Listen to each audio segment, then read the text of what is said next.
మీరు ఇప్పుడు ఏంటి ఇంత గ్లామర్‌గా ఉన్నారు? మీ కాంప్లిమెంట్ చాలా ఆనందంగా ఉందమ్మా. నేను గ్లామర్‌గా లేను, మామూలుగా ఉన్నాను. నువ్వు నిజంగానే గ్లామర్‌గా ఉన్నారు. మీరు పాదయాత్ర చేసినట్టున్నారు కదా మొన్ననే. దానికి రీజన్ ఏంటండి? చంద్రబాబు నాయుడు గారు అరెస్ట్ అయినప్పుడు మొక్కున్నానమ్మా. ఆహా! నేను వెంకటేశ్వర స్వామిని బాగా నమ్ముతాను. ఓకే. ఓకే. చంద్రబాబు నాయుడు గారు ప్రాణంతో బయటకు వస్తే నడిచి వస్తాను మొక్కున్నాను.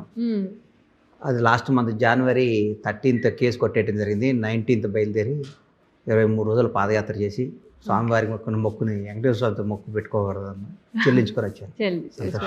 వెరీ భాగంగా నేను కూడా దాంట్లో భాగంగా అన్నని దారి తీయించాను. దాంట్లో తిరుపతికి భాగంగా స్వామి దగ్గరికి ఫస్ట్ ఆ యాత్రకి నా ఆత్మీయులు నేను ఎవరికి చెప్పలేదమ్మా. నాకు అత్యంత సన్నిహితుడు, నా ప్రాణమిత్రుడు, నా సోదరుడు శివయ్యజీకి ఫోన్ చేసి, శివ నేను ఇట్లా వెళ్తున్నానంటే మా ఊరు వచ్చి షాద్నగర్ వచ్చి మనాడి చేతుల మీదుగా ప్రారంభించి మనాడి చెయ్యి ఎంత మంచిదంటే దాదాపు 537 కిలోమీటర్స్ నడిచానమ్మా. చీమ కుట్టినంత ఇబ్బంది కూడా జరగలేదు మాకు.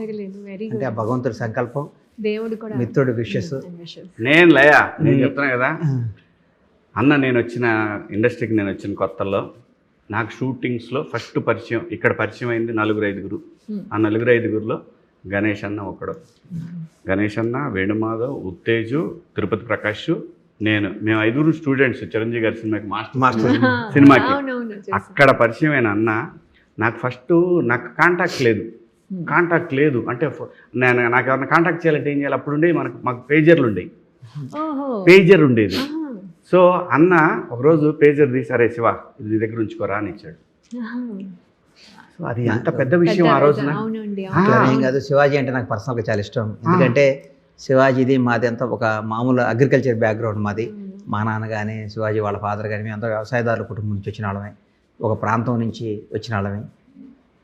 మా అన్నీ అట్లా ఏదో ఇది బీరకాయ పీసు బంధుత్వాలు కానీ కలుపుకుంటూ శివాజీ హీరో కావాలి, శివాజీ పెద్ద హీరో కావాలి మనస్ఫూర్తిగా కోరుకున్న వాళ్ళు నేను ఒకడిని. అప్పుడు రాఘవేంద్రరావు గారి సినిమా, అప్పుడు మేము వేషాలు వేసే టైంలో లైవ్ కూడా వచ్చిందా, అప్పుడు అదే సినిమా చేస్తుంటే లాస్ట్ వరకు శివాజీ కోసం నాకు యాంగ్జైటీగా ఉండేది. మనాడు రావాలి అని. అప్పుడు ఏదో ఆల్రెడీ ముందు మ్యాచ్ ఫిక్సింగ్ కాబట్టి అది ఫిక్స్ అయిపోయి మనాడికి మిస్ అయింది. కానీ ఏదైనా భగవంతుడు ఎవరికి ఏం చేసినా ఎవరికి ఏం వాళ్ళని ఇస్తాడు. ఇవాళ భగవంతుడి వల్ల మనం చాలా హ్యాపీగా ఉన్నాం.